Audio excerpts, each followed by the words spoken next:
Hello, everybody, and welcome back to Chiseled.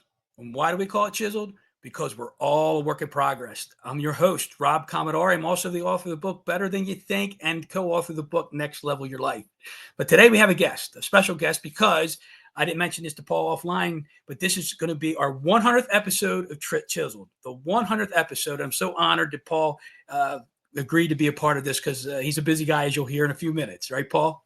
I'm super excited to be number 100, Rob. That's great.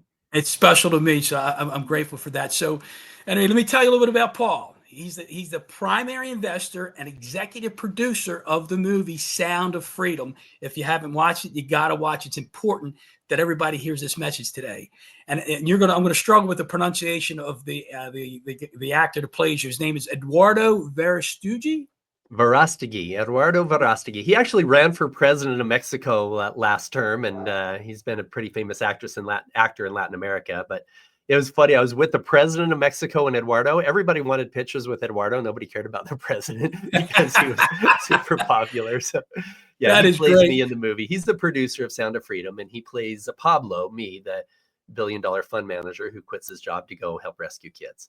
Awesome. So the story, it highlights the story of a former Homeland Security agent and the rescue of over 120 victims in Colombia from a child trafficking organization. He's the founder of the Child Liberation Foundation and has led or played a key role personally in over 70 undercover rescue missions in 15 countries. He's also his notable accomplishment was the founding partner of Bridge Investment Group Partners LLC, which I think you told me earlier has close to $50 billion in assets under management. Yeah, I retired when it was just under 20. I have a whole bunch of smart people that ran it higher than that. But yeah, I think they're 48 billion now. And John Pennington and I are the co-founders.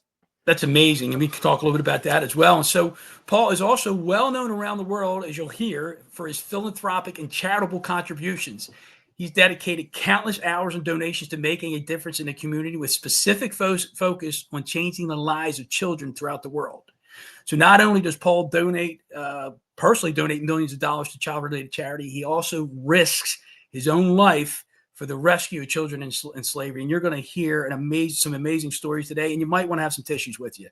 So anyway, Paul is the founder of the Child Liberation Foundation. He's been knighted 3 times, I think he told me, received honorary doctorate degrees from 12 different universities, executive producer, again, the Sound of Freedom, board member of the Federal Enforcement Homeland Security Foundation, and LSI Medal of, help me finish that, Paul. The Ellis Island Medal of Honor and the International Medal of Freedom, as well as some beautiful. I tell people all that stuff. That doesn't mean anything. I'm going to get a business card that says Paul Hutchinson DMA. People say, what is DMA, Doctor of Medical? No, DMA doesn't mean anything. It's really how you show up in your relationships with people, how you show up in your family.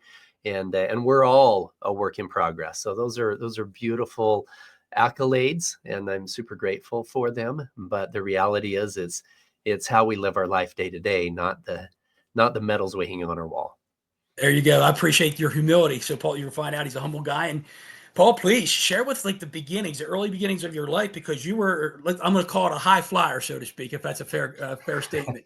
And then you had a change. I don't know if it was a God whisper, or maybe you were like Paul walking down the road to Damascus and God struck you with lightning. I don't know. Pretty much both. Pretty much both. You know, I grew up in a very conservative family, and I'm incredibly grateful for that. However, over time, I somewhat lost my way, like we all do. You know, I think there was only one perfect person on this earth, and it wasn't me, and it wasn't you. And so we're all a work in progress. We're all being chiseled every day.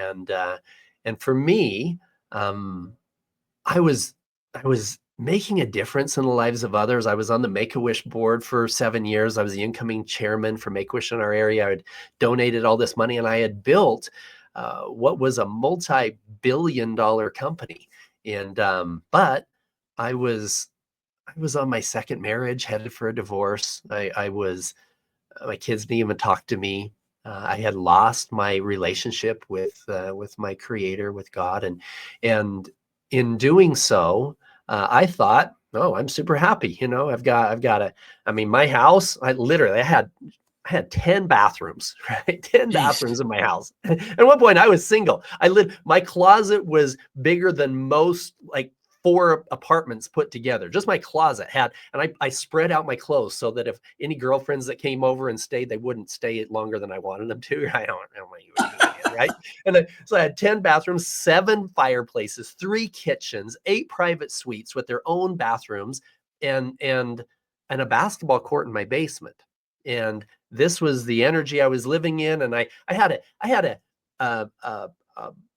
DJ booth thing with massive TVs behind it and huge light structures and 2 stripper poles on the stage, Mm. right? My personal Wow. assistant said, Paul, you can't have stripper poles in your house. I can say I can do whatever I want to. I'll put them in my bedroom if I want, But no, I Wow. didn't have naked people I mean, people danced on them, whatever. But this was kind of the energy that I was in. I'd have parties every other weekend with NBA players and half-dressed girls and all this energy. And I was at that point.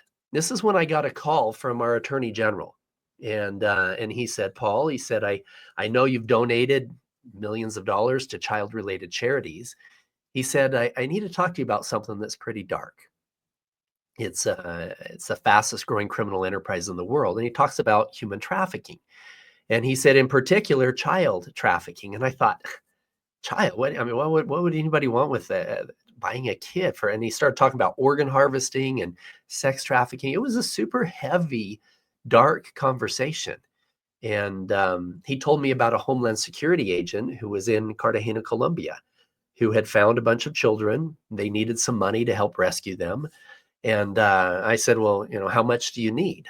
And, this was actually a subsequent conversation with the agent. And he says, I need you. Can you be in Colombia in 2 days?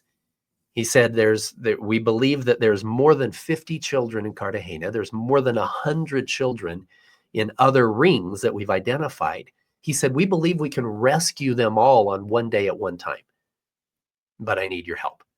And I'm like, well, how much do you need? And he said, I need you. Can you be in Colombia? He said, the head trafficker has a piece of property he wants to develop into a child brothel sex resort. He needs a few $1 million to build it out. He believes he can make tens of millions of dollars a year selling children to wealthy Americans. And he said, if you fly down here and tell him, look, I'm willing to fund your project under one condition, you have to show me that you have the inventory to make it successful. Meaning, we're going to have a party. You're going to bring all the children that you are controlling right now. If I'm happy, I'll fund your deal. And ego me was like, well, yeah, sure, I'll go down there. How do I dress? He says, well, you need to dress like a wealthy playboy. Well, Rob, at the time I was wearing $2,000 cufflinks, a $50,000 watch, a suit that cost more than my first car. I'm like, I think I got the outfit, right? And 2 days later, I'm in Colombia, face to face with the most evil people you can imagine that are literally selling children. Now, here's the thing, and I think this is important for your audience.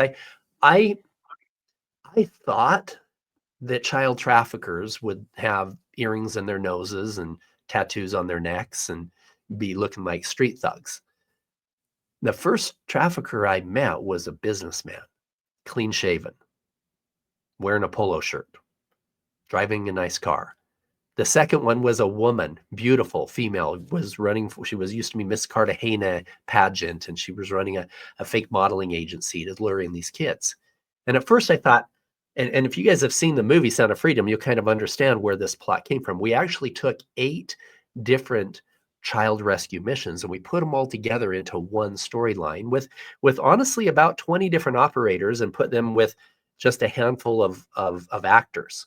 Jim Caviezel, that character did not do all of the things that were portrayed in the movie, but Okay. those things really happen with different operators. And so we put them all together so that the audience could really see what was going on. I knew we couldn't take millions of people to see what I had seen, but we could help millions of people feel what we had felt.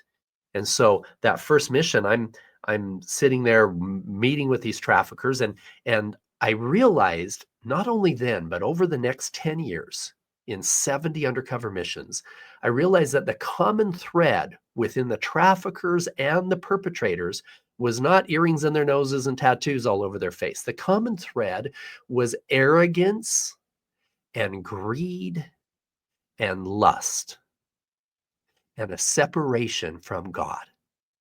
And it was prevalent throughout all of those missions. That was incredibly obvious that that's where the problem lied.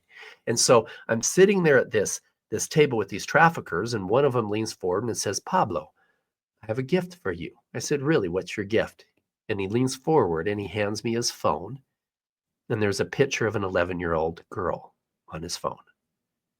He said, "This is Princess. She's still a virgin.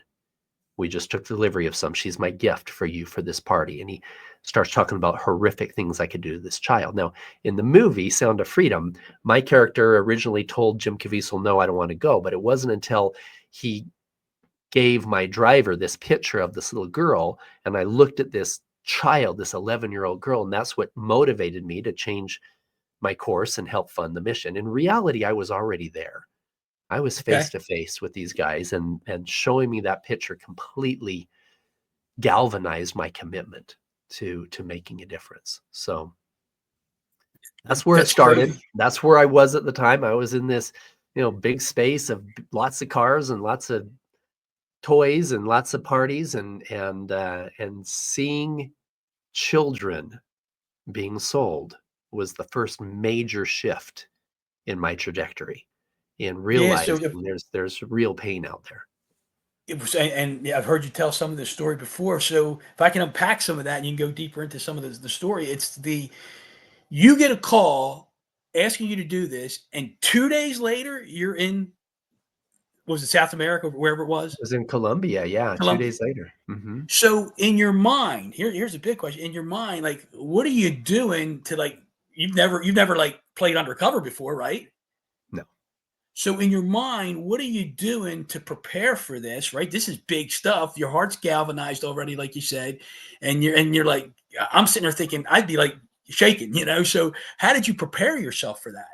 Well, I have to tell you, I received a call immediately after from my business partner, John, and he said, "Paul," he said, "Have you thought this through? This is incredibly dangerous." He said, "You're set. You could sell out today, buy an island, be happy the rest of your life." And I said, "Would I really be happy, John, if I bought an island, if I, bought another jet, whatever?" I said, if I was doing something else dangerous, if I was climbing Everest tomorrow, you and I would have the same conversation." He goes, "Yeah, we probably would. I don't think that's safe either." I said, "Well," I said, and, uh, and when I'm 95 years old and I look back on my life and I say I climbed this mountain and I helped build this multi-billion-dollar company and I helped rescue this many children, which of them matters at all?" And Yeah.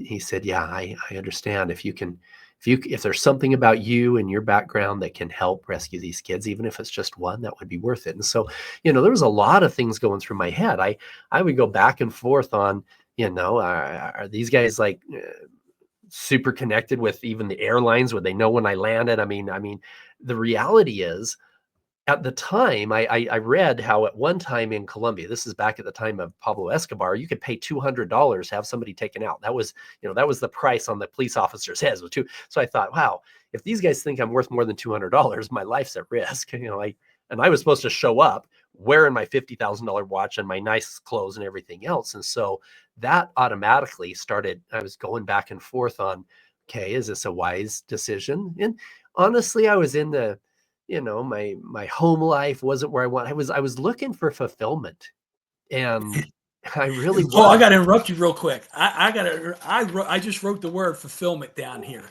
I just wrote that word down. So go ahead. I'm sorry to That's interrupt. exactly what it was. It was looking for fulfillment. It's interesting, guys, how you don't get fulfillment with buying another car. You don't get fulfillment with having another party. You don't get fulfillment with sleeping with another person. That just that those things are not fulfilling. Those things are what the world says is gratifying. Another notch on the bed, another car in the driveway, all this crap. But none of it is really truly soul fulfilling. And so that's what I was searching for. And I had lost my way in a lot of spaces, and that's what I really wanted to. I wanted to be a part of something bigger than myself that wasn't just ego and money. And but at the same time, I didn't know what to say, what to do. I had a little situation about a year earlier where a CIA recruiter had spoken to me about potentially working with the agency, and because he said that I was naturally good at just flowing into any conversation. We were at this event. He says, "Paul," he said, "I saw you in seconds break down the barrier of communication and become best friends with a billionaire, a bum on the street, or a runway model." He said, we could use that in, he said, "I think your country could use your talents." And I'm like, "Oh, I don't know about that." So I turned them down. But fast forward in this situation, I didn't want to put my life in danger for some white collar crime guys in Dubai. But when it came to kids, if there was something I could do to help, great. And also, I had a lot of training with guns and hand-to-hand combat. I always felt like I would fight in a war, but I never enlisted, but I had a lot of those skills that made me somewhat safe in a dangerous place. So yeah, it was an emotional roller coaster. What I asked myself though, um, and this wasn't until after I was physically there, the 2 days later, and I saw that picture, but then things became really real. I mean, these guys knew who I was, and I realized the depth of darkness that they were engulfed in, and I realized how dangerous it really was. But I said to myself, if that was my child, if that 11-year-old was my daughter, I would take a bullet to get her out. I would give everything I have to destroy the lives of whoever tried to take her. I and just because the parents didn't have the resources or skill sets that I had, or even if they did, even if the parents were involved, doesn't mean that they love that child is worth any less than my own, right? And so I came to an understanding that preserving innocence and fighting for those who couldn't fight for themselves was the reason I was bestowed with the gifts and the talents and the resources that I had. And was that like the like as I said earlier, like God striking Paul down on Damascus? Is that what the feeling was? Like, But bang, that's my it purpose. it was a big part of it. I didn't get my real transformation for 2 years later. Okay. I had done it was a big shift. It was a shift away from, hey, life is all about a new car and a new jet, and it moved things from a financial standpoint to focusing on making a difference. But from the interpersonal relationship standpoint, honestly, it fed the beast being Paul effin Hutchinson, right? Yeah. I wasn't Paul Hutchinson. I was Paul effin Hutchinson.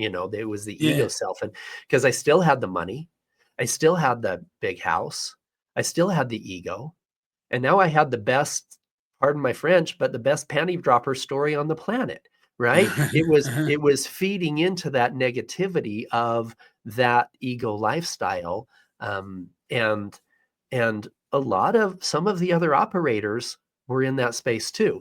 Some of the listeners will say, "Oh, I heard about some of the guys that were involved with the movie and those rescues," and you're right. And I was best friends with some of those guys, and and 6 years ago, I had a real transformation. And Okay. actually, it was about 7 years ago, and that's what brought me back to God. That's what brought me. I had what I call an ego death, Okay. and that ego death was absolutely necessary for Paul F. and Hutchinson to go away. Do you care to So share about that ego death?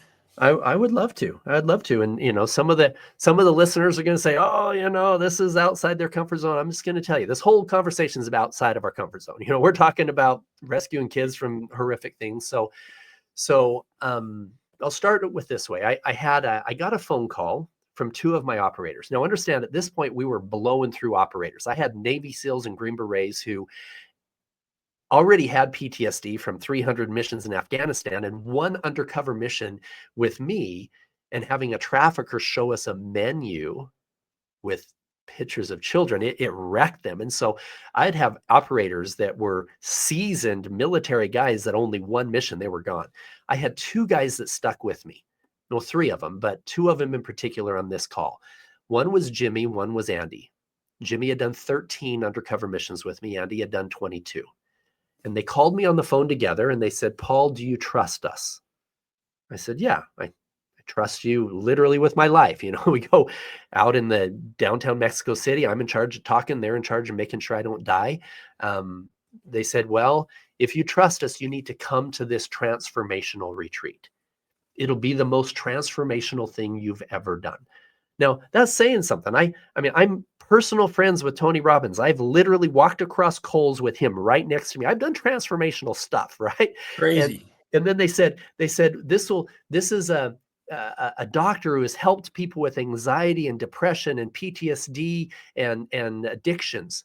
Well, I'm like, okay, my company that I sold at 29 years old for $20 million help people overcome anxiety, depression, PTSD. I know that space as well. So now I'm like, okay, whatever. They said they help people overcome this stuff within 3 or 4 days. I said, well, that's impossible because we had one of the best programs in the country and it took us 3 or 4 months, right? And then they said something that really set me back. They said, first of all, they said, this is a healing retreat. And I'm like, I don't need to heal. Everybody wants to be me. I'm Paul Hutchinson. They said, yeah, you need to heal. You're on your second marriage, headed for a divorce. Your kids don't talk to you. You're in this toxic energy all the time with ego and fame and money and everything else. You need to heal. And so some of you guys are already guessing what it was. So they said this doctor uses different types of plant medicines to put people into a state of neuroplasticity. Now, let me explain this. I've been friends with RFK for about 10 years, and he has stated that he's going to come in and as part of his agenda in taking down some big pharma and some of the challenges we have that are making us sick, he's also going to change the laws that were put in place in the late 60s. And what I'm talking about is President Nixon deciding he was going to classify a whole bunch of things as Schedule 1 drugs. Things like sassafras and white lily and psilocybin, different types of psychedelics. Now, people are sitting here listening. What does this have to do with child trafficking? Everything, guys, everything. Because ego and arrogance and lust, these are the things that are driving trafficking. And if we as humanity can't find ways to release from that energy, this is why Jeffrey Epstein worked so well. He was using lust and arrogance and pride and all of this crap to be able to take people down a dark road. This is why I worked so well undercovers, because the traffickers were looking for guys with big arrogant egos coming down writing big checks, throwing cash around. And that's what was exploiting the children in our own homes and our own neighborhoods. It's people who have not released their childhood trauma that are holding on to all of this negative energy that are passing on that trauma to others. So however we choose to do it, we need to take a look in the mirror and say, what does that man need to change in order to show up more authentically in the world? And for me, this was the most transformational moment of my life. So this facilitator, now understand this, and I'm just going to touch on this because this is so important. I am not a fan whatsoever of people going to a rave party and going getting high with their friends on mushrooms. Okay, that's not, it's actually dangerous. And here's why. I'm going to go through the science for about 30 seconds here. When we're children, between the time of we're born and 7 years old, our mind is in a state of neuroplasticity, meaning we're very impressionable. Everything is, if you can learn 3 languages at the same time, if they're all spoken in the house when you're a child, because you've got all this information that's coming in and you can just soak it into your subconscious mind. By the time we're 8, 9 years old, that neuroplasticity goes away and our subconscious mind is kind of frozen, and it takes a lot of repetition to get something in there. Most of our life, 95% of our day, is run by our subconscious mind. And if that subconscious mind holds on to trauma of our childhood, or even you had a past relationship where your ex was telling you you're stupid, you're fat, you're ugly, whatever else, then that ingrains itself in your subconscious mind, and it's super difficult to break free of it. my trauma was not childhood trauma or people telling me I was fat and ugly. Mine was self-imposed. It was ego, Paul, that was so out of control that there was no therapist that was going to help me through that. So in the state of what the psilocybin does is it creates a temporary state of neuroplasticity, which means with a trained facilitator and you coming in with a clear intention, you're able to reprogram things in your subconscious mind that are not serving you, that are holding you back from the best version of yourself. John, now a lot of people are like, "Oh, I thought that was dangerous. As Schedule 1 drug, it's as dangerous as cocaine." No, psilocybin is safer than table sugar. Let me say Wow. that again. There's never been a case of addiction, not one. There's never been a case of overdose, not one. So we're sitting here saying, why is this a Schedule 1 drug? Well, that's a whole long conversation about why the government wanted to keep us into a state of control. But when used with a trained facilitator, the neuroplasticity that happens during that 4 to 7 hour trip experience is such that I can put you in front of a mirror, and instead of you having to do your positive affirmations every day for 21 days for it to start to stick, I can put you in front of the mirror and have you say, "Rob, I love you. Rob, you're, whatever the positive affirmations, I am, I do, I achieve," and boom, they stick because your subconscious mind is in that state. Now, for me, what happened to Paul F. Hutchinson in the ego death was everything. It was the most beautiful, horrific experience of my life. Horrific meaning I felt pure empathy, just like Christ says, walk in somebody else's shoes. It was more than that. I felt in every cell of my body, I felt the pain that my children felt when I cheated on their mom. And Wow. then I felt the joy of the kids that I helped to rescue as if I was them. It was so pure empathy. And then I felt the pain of the families that I destroyed because the husband was at one of my parties and slept with one of the girls that were there. And I felt the pain of his wife and his kids. And then I felt the joy of the employees that I helped to have jobs and pay off their mortgages and stuff, and all this beautiful back and forth. And I realized the ripple effect of every word and every action. And it brought me to a relationship with God like I have never had before. And what had happened, the facilitator was there, and I was telling the facilitator, I was pointing at my Greek gods. I had these statues of Poseidon and Zeus, and Atlas was holding the world on his shoulders. And I was pointing at him and I said, yeah, he says, sometimes I feel like Atlas. I've got the world on my shoulders. I've got thousands of employees, but it's heavy, but look how God made me so strong. Look how strong his stomach is. I was pointing at the statue. And the facilitator, knowing my intention to reconnect with God, I said to me, Paul, I admire that you're looking at, the strengths of those gods, but you understand that they were fictitious. They didn't actually walk the earth. She said, what about your relationship with him? And she points at my statue of Christ. And I said, oh, I don't qualify for a relationship with him. And she said, well, why not? I said, well, when I left the church of my youth, my bishop told me until I was rebaptized into that church, I couldn't qualify for a relationship with Christ. And she said, do you really believe that?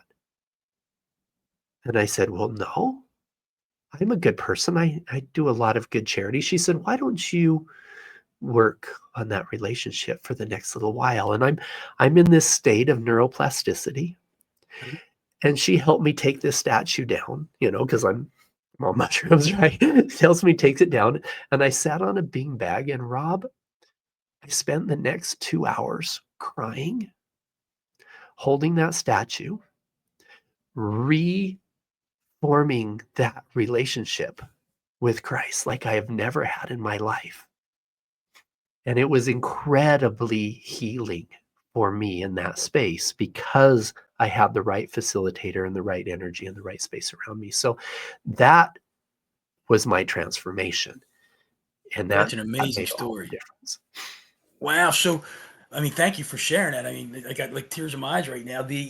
But when you got that call from those guys, you didn't know you were going down that road, did you? Oh, no. I had no idea. These guys called me. They knew I needed it. They had done one before. They knew I needed it, and they knew that they couldn't help me. You know, I literally, one of them was having problems in his marriage. And as soon as he had problems in his marriage, I literally sent him pictures of all the girls that were at my house at the time. Right? My gosh, yeah, What a yeah. good friend I was, right? And so I was I was I was too lost for good friends to help me, and so they said, "No, this is going to do it." And I had absolutely no idea how incredibly transformative that experience would be. So since that Yeah. time, we became master facilitators. I actually have facilitated now 65 guided meditation, plant medicine, healing, transformational experiences. And we run a retreat in Latin America. People come for not just one day; they come for between 5 and 7 days, and we are very, very, very effective at helping people heal. Wow, that might be another whole conversation. So, It's well, Paul, beautiful. here's a question I have for you. So, from the time, because I don't know the timeline, you said that 7 years ago you had that transformation, right? Is that what you Uh-huh. said? So, how much time elapsed from the time you did the actual happenings of like the Sound of Freedom, not the movie itself, but when you going down there and saving the kids that first time? Mhm. How much time elapsed from that point to 7 years ago? That was almost 2 years. I had um, yeah, but actually almost 3 years now. So it was about 3 years of undercover work, and I had done a bunch of undercover missions. I was doing a lot of good. I wasn't a bad guy, you know. Right. I just was rolling around in ego and sex and lust and all this stuff that is not in alignment with my highest and best self. And so, but I did a bunch of undercover missions. I think I had done almost 40, 30, like 37, 38 missions undercover by the time I got that call. So in that process, because you said you were still the ego-driven guy, were you taking credit as I'm Paul F. and Hutchinson, I'm doing this, or were you giving any credit at all to God in the process? How was that? What was that kind of conversation like in Yeah, your head? yeah, I will say this, my 30 plus missions that I did after that experience were very different. The Okay. earlier ones, you know, I'm there, I'm pretending to be this horny guy, you know, with money, and I throw it in it, and it worked. It worked with the traffickers because that's what they were looking for. They were looking for guys with ego and money and everything else. After that experience, everything changed. I thought to myself, I can't be that guy anymore. I can't go in and just throw out this lust energy to be able to get in the door. It was super difficult. But what was beautiful, I remember I I learned how to really tune in to feel and recognize that spirit. And Okay. I think every person is born with the ability to feel and recognize the spirit of truth. But the problem is we let so many things cloud us. And you know, and one of the things in our retreats, I teach people how to go into a deep meditation. You know, so many times in prayer is very one-sided. God fix this. Sorry about this. In the name of Jesus Christ, amen. Boom, move on with our life. And we're not taking any time to listen at all, right? So I Uh-huh. teach people the power of turning off everything here and tuning into your heart and then asking the questions and then looking for that divine guidance. And so I learned how to do that undercover. I'll give you a couple examples that are super Wow. beautiful. I was in Ecuador. The federal agents in Ecuador asked me to come and help follow up on some leads. And there was a little girl that her mother was killed when she was 8. Her dad was a raging alcoholic, and she was sent to live with her uncle and aunt. And by the time she was 10, her uncle was raping her, and she, of course, told the family, and they said, "Oh, you're ungrateful, you're lying," or whatever else. And so she was a typical perfect victim for the traffickers. And they picked her up and convinced her, "Hey, this is a better life than them," pretending to be her boyfriend at 20 plus years old, and she's just a kid. And took her to Peru, told her she had to bring in $1,000 a day. Otherwise, she would get beat up. She had nowhere to turn. She had no family, nothing. And one time she got beat up, and fortunately, and we have some certification programs within the Child Liberation Foundation that helps medical personnel recognize signs of trafficking. And fortunately, these guys knew what to look for. Our team was called, and we went in, and she gave some details of where this trafficking came from, originally in Ecuador. So we went in. The federal agents took me into this area. They says, okay, this is where we believe that she was being trafficked out of this downtown area. There was like a 10 block radius area. So I go out. I've got a couple of my operators, and now I'm operating differently. I walk, and Hey, there's Paul, this. can I interrupt you real quick? When you say Yes. operators, what do you mean? People that are just walking with you? You said Yeah, I have a these couple are of these operators. are former Green Berets, former Navy SEALs, guys like Jimmy and Andy who were highly trained in Krav Maga. Joseph Galid is one of the top 10 Krav Maga trainers in the world. And for you guys who don't know what Krav is, regular, karate, martial arts, they bow to your sensei, 3 points when you kick them in the leg. The Krav Maga is brick to their head, go home to your family. Yeah, it's Israeli special forces, hand-to-hand combat. It's the most lethal on earth. Every move, they don't talk, they don't see, they don't walk. And when you're undercover, we don't have a sniper on the roof and night vision goggles. We got our hands and our ability to deal with things when they get dangerous with our bare hands. And so we never ever go solo. We're always 2 by 2, usually 4 of us, and we can separate. So if there ever is something that goes on, we can be there. So They're so undercover too, then. but they're undercover too. Yeah, they're pretending I'm the one that's talking. They're just, and if they look like they're security, I'll tell the operators, hey, this is my security. I'm setting up some stuff for my boss, right? And by this Yeah. time, instead of me showing up as the rich guy paying for it, I'm doing deep cover. I'm the guy on the streets. I'm the guy that's talking with the traffickers to find out where they're keeping the kids. And so they drop me off, and me and a couple of my other guys, and we're in this courtyard area, and I'm looking around, and there's drug dealer, prostitute. And I'm just listening. I'm just tuning in to my heart, to that still small voice. And I, I say, and I'm looking, and I look down this alley, and boom, I could see this girl. She was leaning against a wall, and my heart just, boom, I could feel it just like that. I knew she knew something. And so I walk down this aisle. I take one of my guys, go down the aisle. I walk up to her. I says, hola. She goes, I said, ¿Cómo se llama? ¿Cómo te llamas? What's your name? And she goes, oh, Effie. Like, that's her name. Yeah, right. And I don't say the whole world there. And she goes, $10. She was selling herself for $10, right? I pulled out a 20, and she goes, oh, dos and I'm like, no, because there was 2 of us there. I said, I'll give you this. And in my broken Spanish, I'm telling her, I have a friend that's looking for something he can't find on the streets in the US, looking for, and some younger models. If you know of any, I'll give you this. She goes, oh, no, I don't want to talk. She was like backing away. I says, okay. And I went back to the thing, to the other operators in the opening area. About 2 minutes later, she comes down. She's like, come here. Okay. I would walk over there with one of my other guys. We go up this alley and down this other one. And sure enough, there's these guys that are sitting out in front of this thing that says hostel. They open up the doors. There's a bunch of kids there. We mark the location. I said, yeah, that's what my boss is looking for. It literally was 5 minutes before we got there. And just listening, we were able to identify that. And then they put us in the van. There's the federal agents. They said, okay, we had some leads on this this massage parlor thing that was selling kids. There was a front that was a place that does your hair and makeup and everything else, a spa type of a thing, but they were really selling the kids in the back. And so I'm like, okay, let's go check that out. So they're driving to go check that out. And all of a sudden the federal agent, he goes, oh crap. I said, what? He said, it's closed. They've already closed it down. We got this lead a few weeks ago. They've completely shut down. And the spirit told me right there, said, no. I said, stop. He said, stop. They're not here. I said, no, stop. There's children being sold here. I can feel it. And we stopped, Petter gets out, former Green Beret, he opens the door, me and Jimmy and Andy get out, and we go around the back, and I'm just listening. I'm just tuning in. I'm looking at this empty storefront where the spa used to be. And there was a restaurant a couple doors down. And I feel it. We walk over the restaurant. I go in.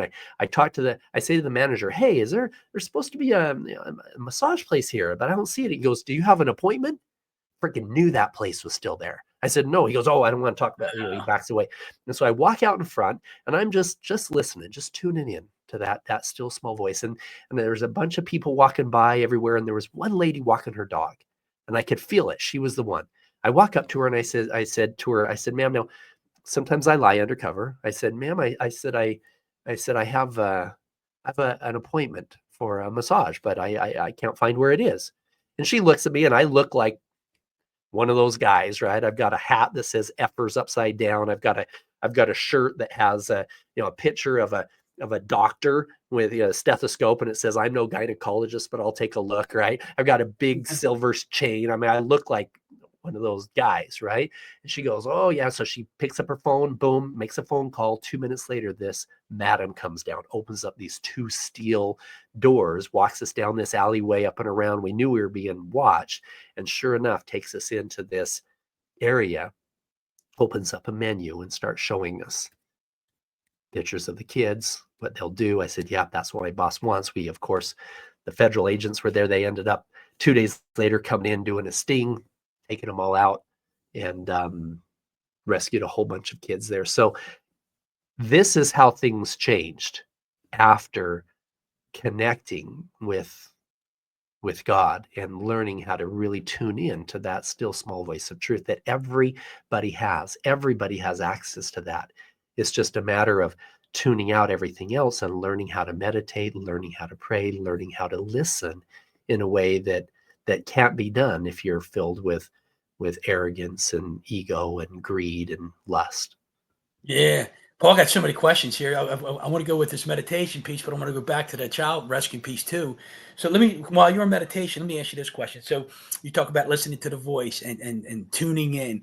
Have you ever heard of the words or the prayer, contemplative prayer? Have you ever heard of that contemplative prayer? Contemplative. No, I have not heard of that. So I refer to it as in simplest forms, the Catholic form of meditation, right? And it's because when you talked about getting your mind empty, you talked about listening to that still small voice. So it's this way where you center first. You center first. So like I've done this many times, and it's where you sit down and you got all those thousands of thoughts going through your head, but you got to get rid of them. And so I would center myself on a word, and my word would be peace, and be peace, peace, peace. And then eventually I wouldn't be saying peace and I wouldn't be anywhere. And like 15, 20 minutes later, I'm like, where the heck was I? Right. And so it was like, and that would be the part where you get to the contemplation, so to speak. And Mhm. and in the by the same token, that's the experiences I've had in tuning into the spirit for me, and in tuning into that still small voice that's talking to you.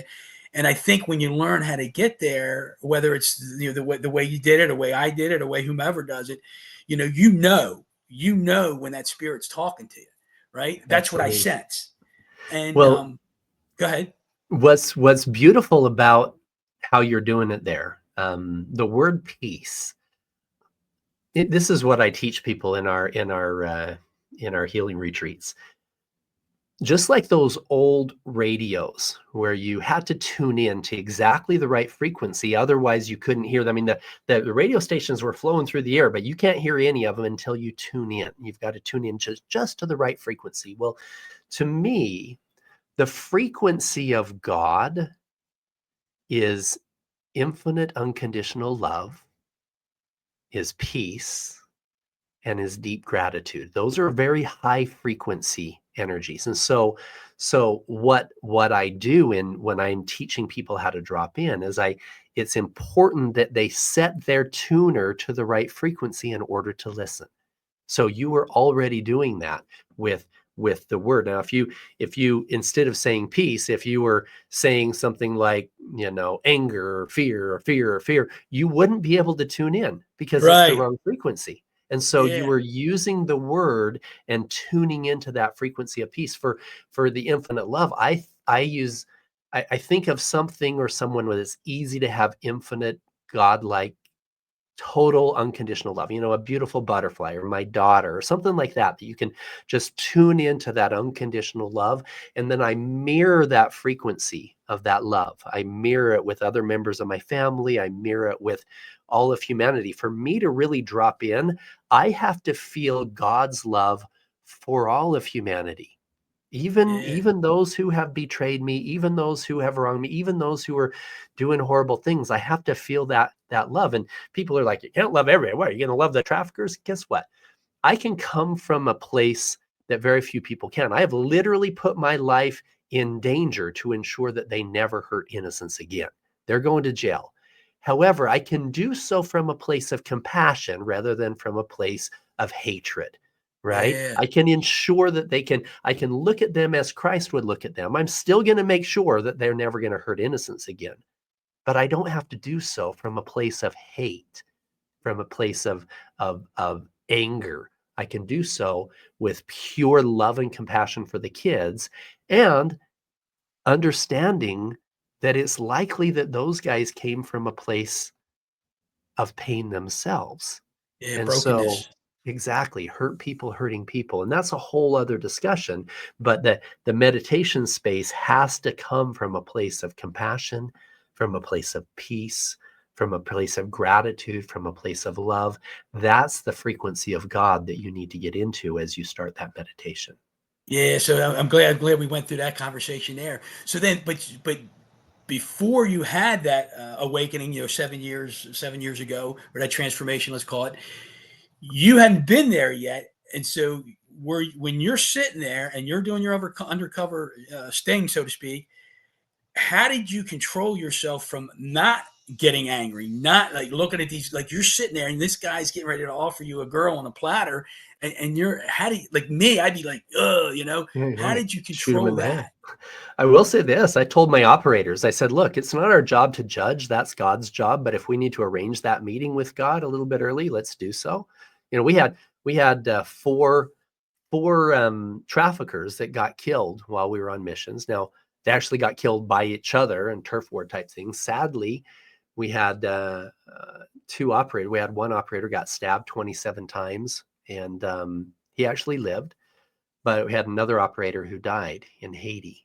And I was at his funeral. I talk about this in my book, Sound of Freedom, that'll be coming out in a few months. And I was at Jim's funeral when I met my wife out of Vanessa. I tell people meeting a beautiful Colombian actress is kind of cool, but when she's donating her time at an orphanage in Haiti, that's my kind of girl. And Yeah. I had gone through my transformation.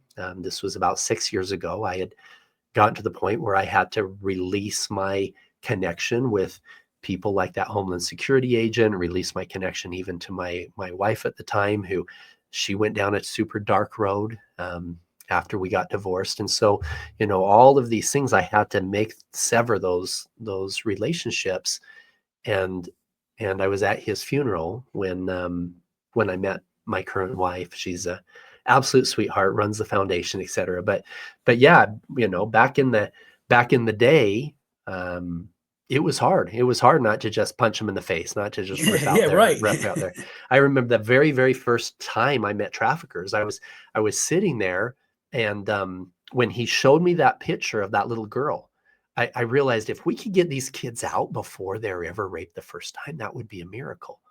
And something he said made me realize he had more than her. He said, we just took delivery of some virgins. And I said, Fuego, I said, you have more virgins? He goes, oh yeah, I got 3 or 4 more. I said, you're bringing those to my party too, right? He goes, oh no, they're too expensive. I said, they're too expensive. Now, I'm already paying this guy $25,000. I'm paying him $500 per child for a minimum of 50 children just for 2 hours in the afternoon, right? He goes, oh, Hefe, you already paid 25,000. You want to F those other virgins here, and it costs you maybe 2,000, maybe 5,000 for that little one. It's going to cost you maybe 10,000 more. Now, at this point, Rob, I am legitimately pissed. I'm Yeah. no, I am Eagle Paul came straight out. And I've got my $50,000 watch on. I've got my nice shirt, and I put my hands on my chest and I said, you don't think I can afford an extra $10,000?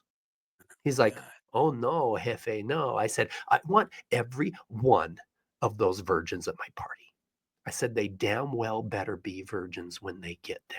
They're not for you. They're for me. You understand? He goes, oh, yeah, Hefe, I understand. This stupid smile on his face.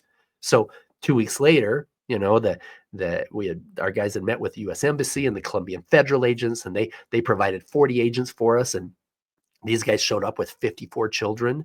Almost every one of them were under the age of 16, 17 years old. Some of them were taken from other countries. And the most beautiful moment, well, first of all, the hardest moment of my life, I'm sitting on a chair. And this is an important part, Rob. I'm sitting on a chair just like this.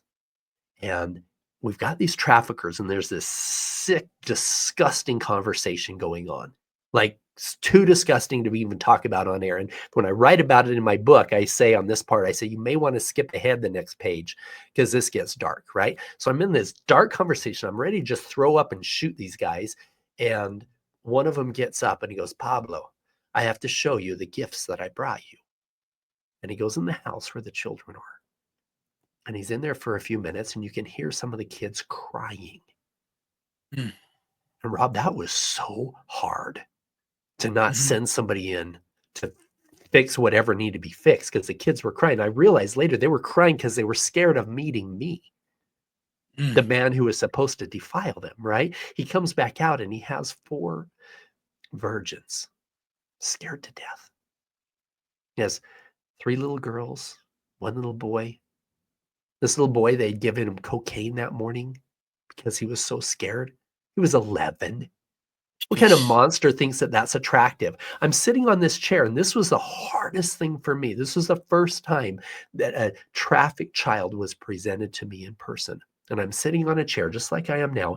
And this little girl, this 11-year-old, this same one that they showed me in the picture, standing up, wasn't much taller than I am as I'm sitting down. And I'm looking at her eye level. And I could see into her soul. And all I could see was pain. There was tear stains on her makeup face. And I said, ¿Cómo te llamas? What's your name? She couldn't answer her name. I'm sure that's because her real name wasn't Princess. Right. And I took her hands. Her hands were shaking.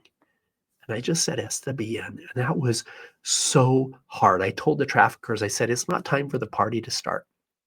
Send the kids back in. We need to negotiate this business plan some more. And the most beautiful moment of my life up to that time was after the agents came and stormed the party and arrested everybody, and the Child Protective Services people came in with the kids, and they started laughing. They started singing with the children. And that sound of freedom was the most beautiful sound that I ever heard.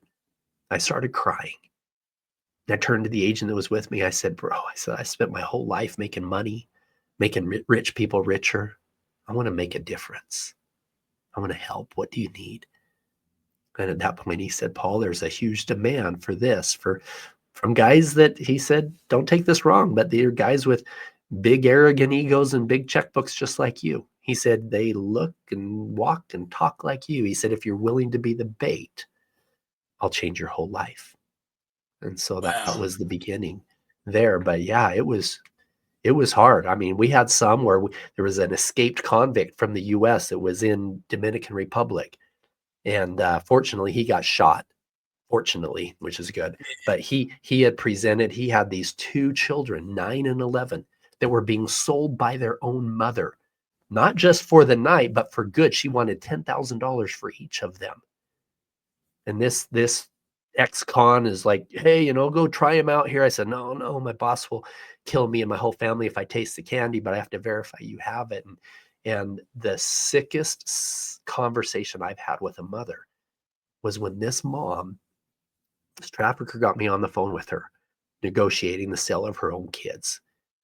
And she said she thought that we were going to be taking them to Miami to work in an underage brothel thing there. And she said, I need you to make me one promise.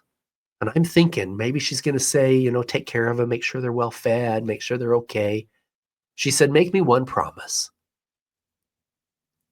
She said, when you're done with them, if you're ever done with them, I need you to be done with them.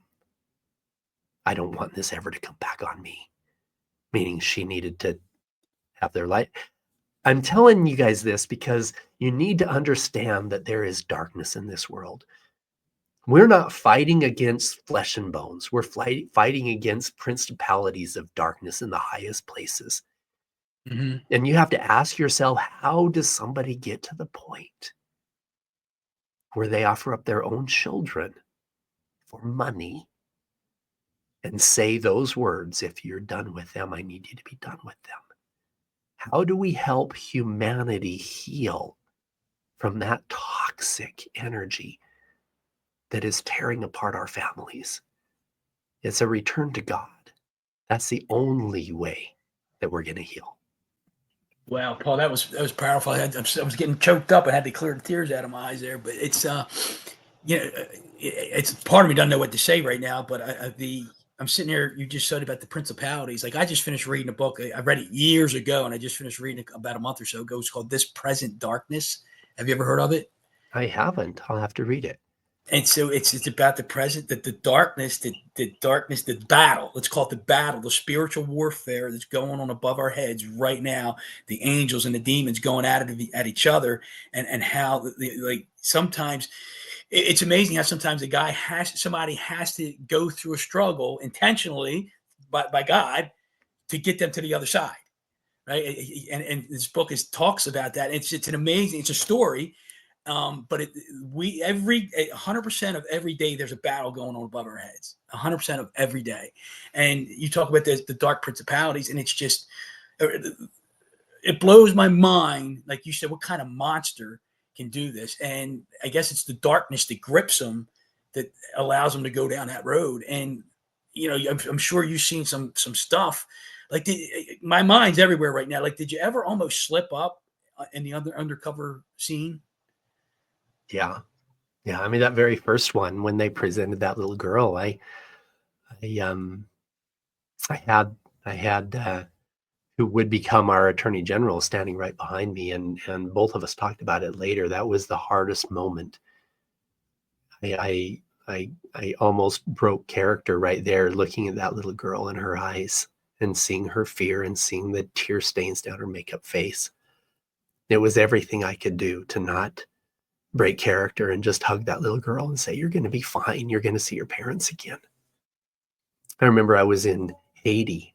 We had worked our way up to what I call a level 3 trafficker. This was trafficker who physically holds the children in captivity. And it's about 2 a.m, very dangerous. This was outside of Port-au-Prince in Pétionville in a super dangerous area. And about 2 a.m, and the trafficker sticks a key in this door. It's a steel door about 4 feet wide, about 7 feet tall, red, rusted, opens the door, and there's this dirt hallway and dimly lit lights, cobwebs. And on the left-hand side were multiple cell doors without any windows, nothing. She opened the first one, and there was a room. It was about 5 feet wide and 7 feet deep, just a holding cell. And the first thing I saw was a steel bed. It wasn't even a bed. It was a steel plank that was held to the wall with a chain. And there was a dirty, dingy blanket that was sitting on that steel plank. This is where that child would sleep. And to the left, there was a concrete block. And this little girl was sitting on that concrete block, barefoot with her feet in the dirt, looking at me with this blank look in her eyes. She was 14, but she was taken when she was 7. Sheesh. Her parents were killed in the earthquake. Nobody knew she was alive. And she was sold for sex 20 plus times a day for 7 years. And what makes me so mad is that every single man who walked through that door for 7 years was there to harm her. And me and Andy were the first ones to walk through that door that didn't have that intention. And that little girl didn't speak one word for 2 weeks after we rescued her. And her very first words that she said were, I didn't think anybody would come. She had given up hope 7 years before. Now she's in a healthy family. extended family that now knew she was alive, back in school, learning to dance. There were many times like that where I almost lost it right there, Mm. Wow. seeing the horrific conditions of these kids. But, there's such a beautiful, beautiful light at the end of the tunnel. I was going to ask you about that. What's that like? This girl, you gave her hope, right? Now you said 2 weeks she doesn't talk to anybody. Now she's with a family. Do you ever get to reunite with any of these kids? Sadly, most of them no, because of the fact that I was there to buy them, and it brings them back to that energy. So most of them, I am not I'm not able to go see them. We have some that we have, which have been super beautiful. And for example, one we had, my attorney had shown me a newspaper article, or Newsweek article that was about the Yazidis that were in Syria and Iraq, that said, "Will nobody save the Yazidis from extinction?" And they were the ISIS fighters were killed. They killed most of the men because they didn't worship like them, didn't look like them, and they had taken over 3,000 women and children, and they were being used as sex slaves. They thought it was their job to breed out the civilization, and it was too dangerous for a lot of countries to get involved. And so there's a guy by the name of Glenn Beck, who has a big conservative radio talk show host, and he had an audience that was helping to support these guys that were there helping displace Christians in the Middle East and helping them find new homes. And so we talked to Glenn. I committed to put the first money in to take his team that was there and have them start focusing on rescuing the Yazidis. And we went and met with the U.S. Embassy, or the Australian Embassy, who would take as many women and children as we could put on airplanes and rehabilitate them there. Well, our team, and these were hardcore guys that would go in, they had rescued over 2,000 women and children and sent them to Australia. Well, one of them was a woman who her husband had gotten killed, her sons were all killed, her brothers were all killed. She had 3 daughters that were all taken by the Taliban.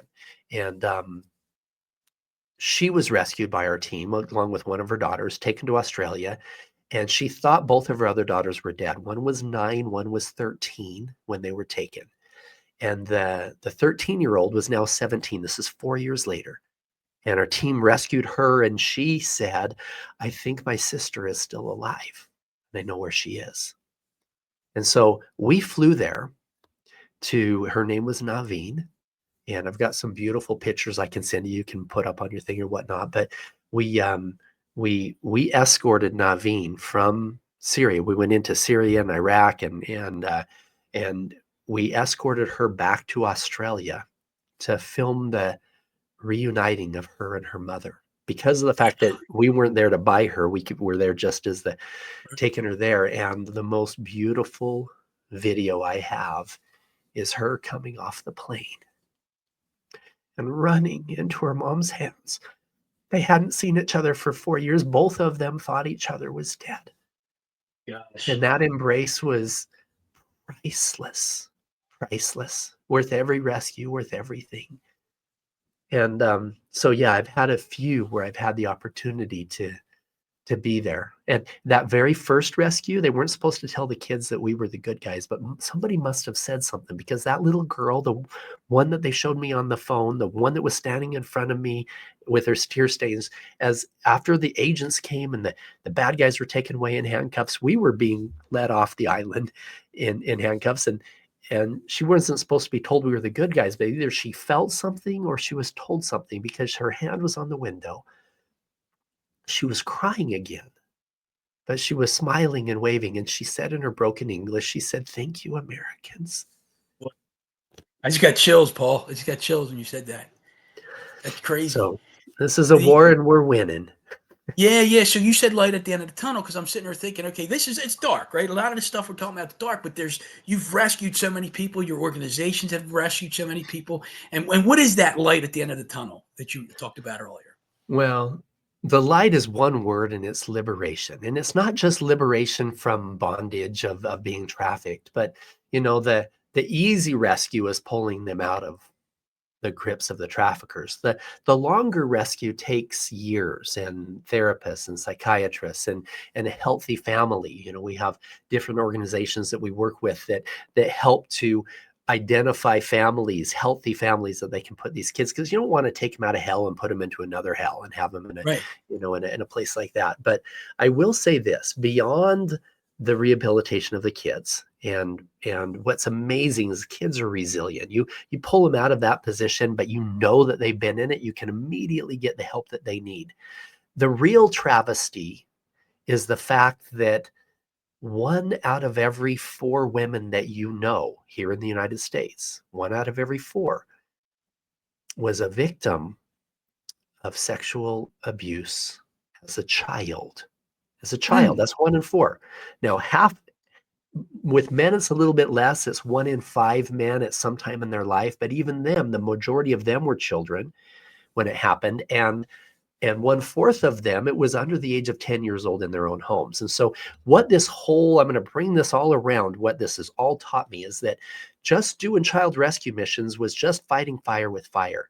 We weren't really fixing the problem, because every time we rescued 20 kids, another 20 would be sucked into the deepest recesses of hell to fill that demand. So I had to ask myself, where's the demand coming from? Somebody doesn't just grow up and go to Mexico and go rape a 12-year-old. No, there's already problems at home, and most of them were raped as children themselves. Now, again, like I said earlier, that doesn't justify their behavior.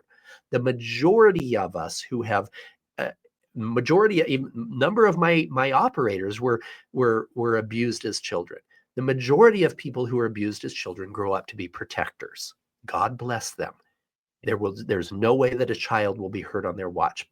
However, 1 out of every 3, especially men who were abused as a child, who never talk about it, hold in that pain to the point where they become contact offenders.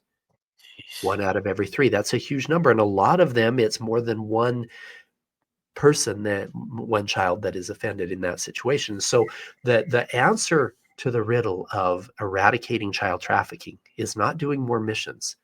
The answer is liberating humanity, is helping humanity heal from whatever childhood trauma they're holding on to, releasing everything of our past, whether it was things that happened to us or things that we did. Everything can be healed.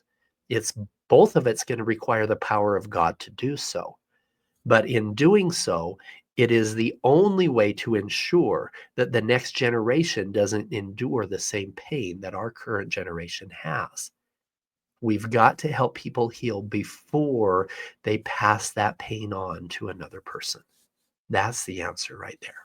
And that's a daunting task, right? It is, but that's why I'm, working with RFK to help, and other legislatures and stuff to help change some of the laws, allowing some of the tools we talked about earlier to be legalized and used in the right way to help people break free of trauma that is holding them back. At the same time, I'm going to throw this out because I think this is vitally important. So people leave the Sound of Freedom movie and they say, oh, I want to do something. I want to go rescue kids. I want to do, the worst thing you can do is go to Mexico and go try to rescue kids. You're going to get shot. Yeah, yeah, You're, yeah, right. you're probably going to get arrested. The best thing you can do is go home and hug your kids. And people are like, well, why is that helpful? The majority of children that are taken and into slavery and they come from broken homes, from a broken foster care program or runaways. And so the best thing you can do as a parent is to create a strong nuclear family, prevent against a broken home. And so here's the thing that every single listener can do today. If your goal is to make it so you don't have a broken home, and you understand that in the United States, you have over a 50% chance of getting a divorce. So literally more than 1 in 2 chance of ending your marriage. What if I told you you could do one thing every single day? If you did this one thing, it would only take you a few minutes every day, and it would take that number from 1 in 2 to 1 in 1,000 chance of getting divorced. Would you want to know what it is?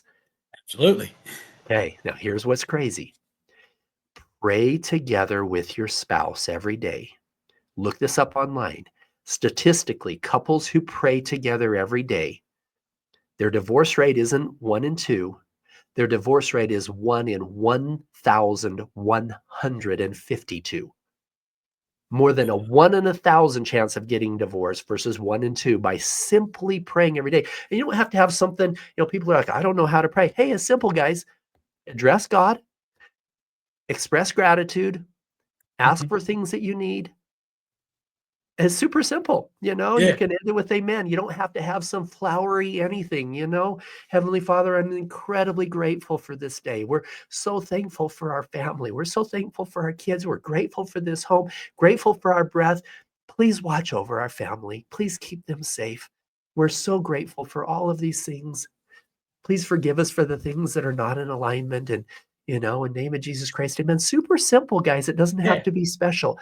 And that one thing, from 1 in 2 to 1 in 1,000 chances of you breaking up your family and putting your kids more susceptible to some of these challenges. So, and if you're a single mom or dad, which many of you guys are, pray with your family. That alone will help prevent all of this abuse. I'm so glad you brought that up because I think some, like what's it? Thoreau says most men live lives of quiet desperation. I think most people do, and the reason I say that is that I think sometimes because my wife and I we do pray together, but I think some people like, oh, I got to have my relationship with God, you got to have your relationship with God, and we can't do this thing together. And the saying is that people, parents that pray together stay together, right? Yeah. Couples that pray together stay together. Yeah. And so that was so powerful for me to hear you say that. Paul, I'm sitting here as you're talking. I'm like, I want to go because I want to ask you this one question. But we talked about the beginning, went through the darkness, and then we're talking about the light. But I want, if you could, before I let you go here, when I heard you talk before, you talked about the problem with, I think, and I'm not getting into politics. I'm getting into the immigrants that come over that they need a sponsor, and you were talking on the call how that sponsor could be a trafficker and how it gets passed from one person to the next to the next. If you could, because, and I'm not asking you this to relive the darkness. I'm asking because I think people need to know what really goes on.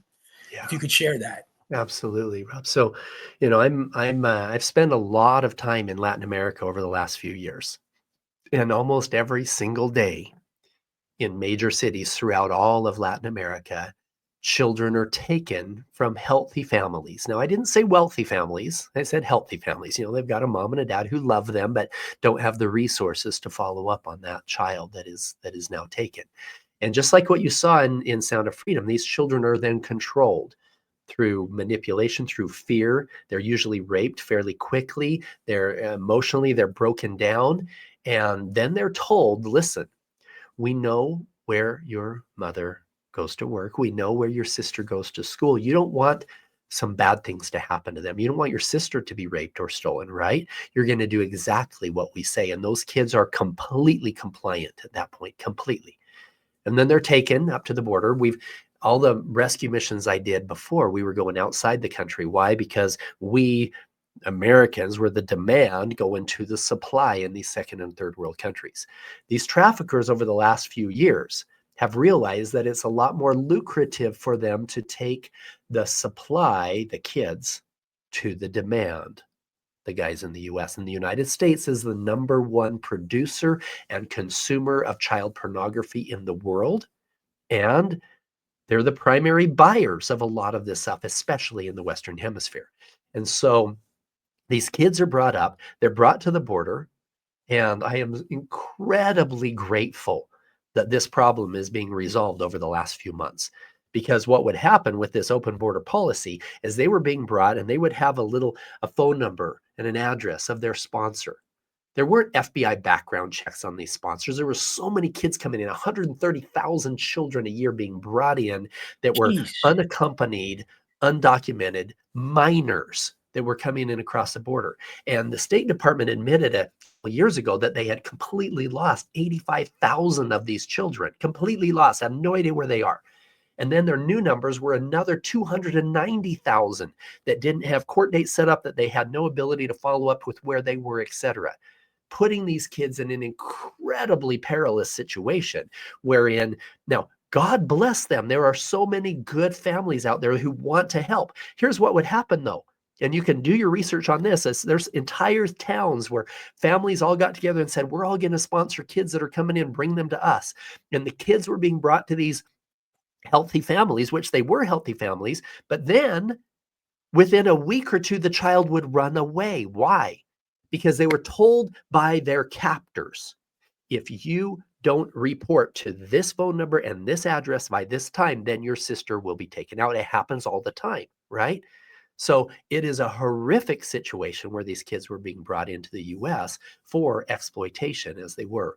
And so I'm praying that the State Department can now get a handle on this and identify as many of these children as possible and make sure that they're in safe, healthy homes. Wow. Thank you for sharing that. I think it's important for everybody to hear that. So, Paul, this has been awesome for me to hear, and it's been moving, it's been emotional, and I think a lot of people are gonna, I don't want to say enjoy. I think they're gonna get the picture, and I think they're gonna understand everything you do. And there's more people like you, right? I'm sure there's more people like you that are Yeah. going on these missions and saving others. So, like I always, this is a common question I ask at the end of or towards the end of every podcast. And there's been a lot of chiseling going on in your life and on you, right? There's been a lot, right? So how much more? How much more chiseling has God got planned for you? Every day, every day. I think just this morning, golly, I got a phone call, but that just rocked me. I'm like, crap. Can I just have it easy for a little while? And I realized that no, a diamond doesn't become a piece of coal doesn't become a diamond if it's just sitting out Right, there right, in the right. sunshine, right? It's got to go through some pressure. It's got to go through some heat, and in doing so, that's okay. You get chiseled more and more all the time, and so I've realized that if I don't humble myself, then I'm going to get humbled. So I might as well just do it. I Yeah. might as well just stay in that place, because if you don't, then golly, the life just kind of comes around and humbles you again. And God says, "Right, Paul, I've got a bigger purpose. So we're going to humble you a little bit here, and it's okay. I got you. We're going to make this work as a team together." And so yes, I believe all of us are a work in progress, and I love the name of your podcast, Chiseled, because Thank you. I think about Michelangelo, and he was asked about the David, and all he did is just remove all the pieces that weren't the David, right? And that's all that Yeah. God's doing, is just chiseling all those pieces of us that don't align with our highest and best self. So Wow. incredibly This has been grateful for great, Paul. Hey, so I mean, obviously, like usually I ask people, hey, if somebody wants to reach out to you, what do they do? But I don't know. Do you want your phone or your Oh, emails no, ready off the hook? I'm good. I haven't I'm done doing undercover, and so, here's the best way to find me on any social media. You can just go to Liberating Humanity, liberating.humanity on IG and on Facebook and whatnot. You can go to liberatinghumanity.com to get some more information on the healing retreats and, some of our defense classes, things that we offer, for free and whatnot online for people that wanna give their kids some different tools. Or you can go to the Child Liberation Foundation. Just look up childliberation.org and get some information on what the foundation is doing now, and creating healing opportunities for the kids and programs to keep the kids safe. We still fund some missions, but not for me. I don't do undercover anymore, but we still fund those as well. But yeah, reach out to childliberation.org or liberatinghumanity.com. And I'm assuming they can make contributions if they want to support the foundation, correct? Yeah, absolutely. And you can go to, if you don't remember Liberating Humanity, but you remember the movie Sound of Freedom, you can go to soundoffreedombook.com, and it'll take you right into Liberating Humanity, into a place where you can pre-order that book as well, and or you can donate on the foundation, or come and join us on one of our retreats. It's absolutely life-changing. Wow, man, what a great way to end it, Paul. Thank you so much. I mean, this has been a great thing for me to hear, and like, I don't want to say I'm happy, but it just moves me. It moves my heart, right? And I hope it moves everybody that listens to this, moves their heart to be better, not for themselves, for their wife or spouse or husband, whatever, and for their kids, so that we can prevent this. Like you said, it's like that's the root of it. So if we can fix it at the root, then the tree with strong roots can weather any storm, right? That's Absolutely. Yeah. So I thank you for that. Thank you so much. Thank you, Rob. Incredibly grateful for you and for you trusting me with your audience here today. Yeah, it's been awesome. So, but Paul, what I do is like when I end every podcast, I say, Paul, until next time, everybody, let's go get chiseled. Excellent.